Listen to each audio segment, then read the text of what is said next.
민주파출소 현황으로 3월 21일 9시 기준으로 금주 4,334명이 방문했고 1,436건의 제보가 접수됐습니다. 매체별로는 네이버가 29.74%로 가장 높은 수치를 기록했고 그 뒤로는 유튜브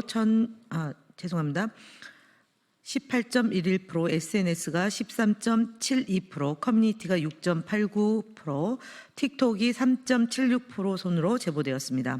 한 주 동안 브리핑한 내용에 대해서 말씀드리겠습니다.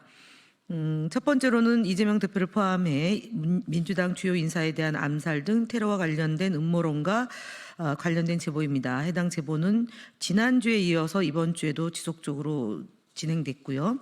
소기천 교수가 개인 SNS에 게시한 이재명 대표 암살 계획 성공을 빈다는 발언을 인용하며 네이버 등 다양한 온라인 매체에서 소기천 교수가 틀린 말 했냐 등의 암살 계획에 동조하는 글이 다수 게시되고도 있었습니다. 두 번째는 탄핵 촉구 시위 중에 고인이 되신 민주당원의 죽음과 관련된 고인 모독과 허위사실이 유포되는 정황과 서부지법에 대한 제2폭동을 암시하는 글 등이 유포되는 정황이 제보되었습니다. 3월 17일 탄핵 촉구 시위 도중 사망한 민주당원과 관련된 기사 댓글에는 휘발유 붓고 자살했으면 민주당이 공사나 유공자로 지정됐을 텐데 안타깝네요. 사망 원인이 이재명 때문이다라며 고인을 모독하는 망언이 있었습니다.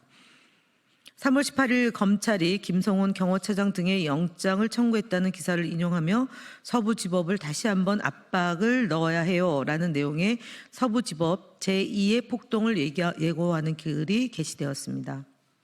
셋째로는 재판관과 그 가족을 겨냥해서 심각한 살해 예고 등이 지속적으로 유포되고 있다는 상황입니다. 마지막으로 민주당 또는 특정 인사를 공산당이나 중국과 연관지어 음모론을 유포하는 행위에 대한 제보가 있습니다.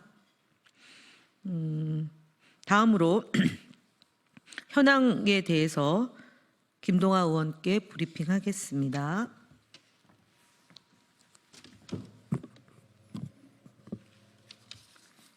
네, 주요 대응 현황 보고드리겠습니다.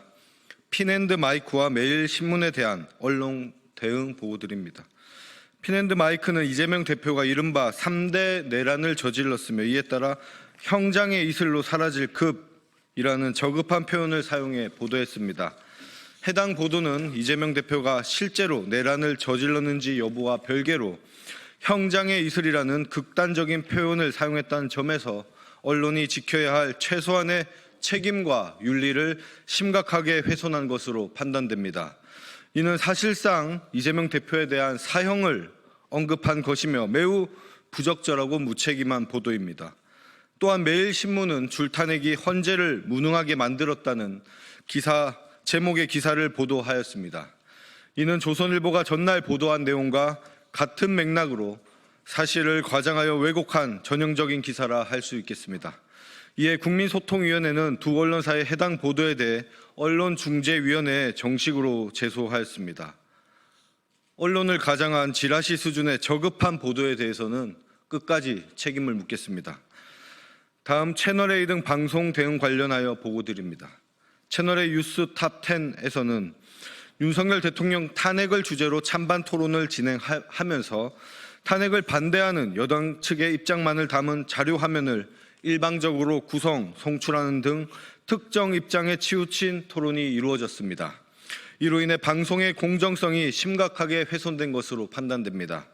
이에 국민소통위원회는 해당 방송을 방송통신심의위원회에 공정성 위반으로 신고하였으며 향후에도 지속적인 모니터링을 통해 균형 잡힌 토론이 이루어질 수 있도록 대응해 나가겠습니다.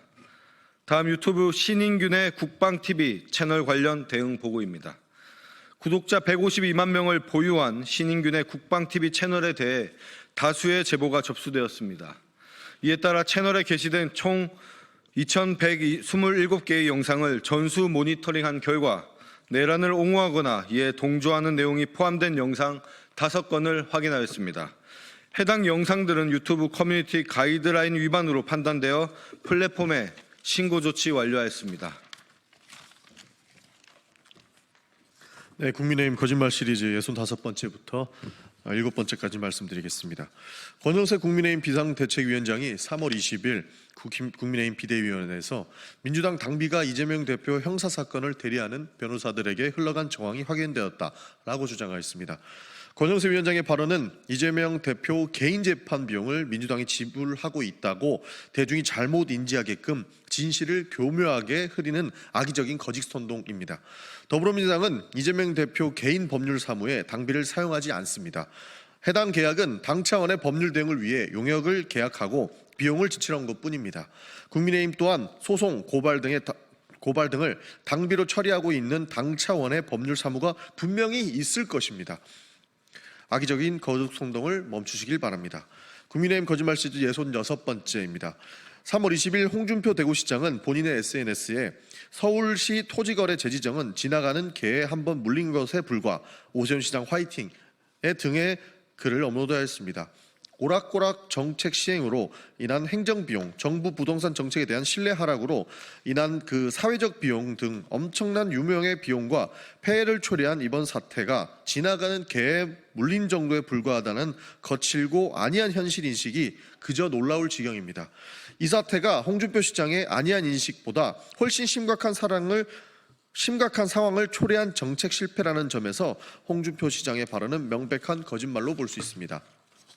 국민의 피해보다 오세훈 시장의 주눅들미 더 걱정되는 듯한 태도는 놀랍습니다. 대체 홍준표 시장은 대구시정을 어떻게 운영하고 있는 것입니까? 이렇게 묻지 않을 수 없습니다. 국민의힘 거짓말 시리즈 67번째도 바로 말씀드리겠습니다. 나경원 전 국민의힘 원내대표는 3월 중 각종 기자회견을 통해 탄핵 이후 줄곧 듀 프로세스 적법 절차를 강조, 헌법재판 과정에서 10개의 절차 위반 지적 등을 언급한 바 있습니다. 나경원 전 원내대표의 주장은 자가당착적인 모순입니다. 윤석열의 불법 계엄은 국무회의 등 듀 프로세스를 지켰는지, 최상목 대행은 마은혁 재판관을 임명하라는 헌재의 결정에 왜 듀 프로세스를 제대로 하지 않고 버티고 있는지 되묻고 싶습니다. 심지어 마은혁 재판관은 헌법재판소의 결정을 승복하지 않고 있다는 점에서 헌재 결정을 승복을 지속적으로 강조하는 국민의힘 지도부 주장과 정면으로 배치되고 있습니다. 나경원 전 원내대표와 국민의힘은 듀 프로세스를 강조할 자격이 없습니다. 법 지키라고 하는 것이 그렇게 어려운 문제인지 다시 한번 국민의힘으로부터 새삼스럽게 느껴집니다. 이상으로 마치겠습니다.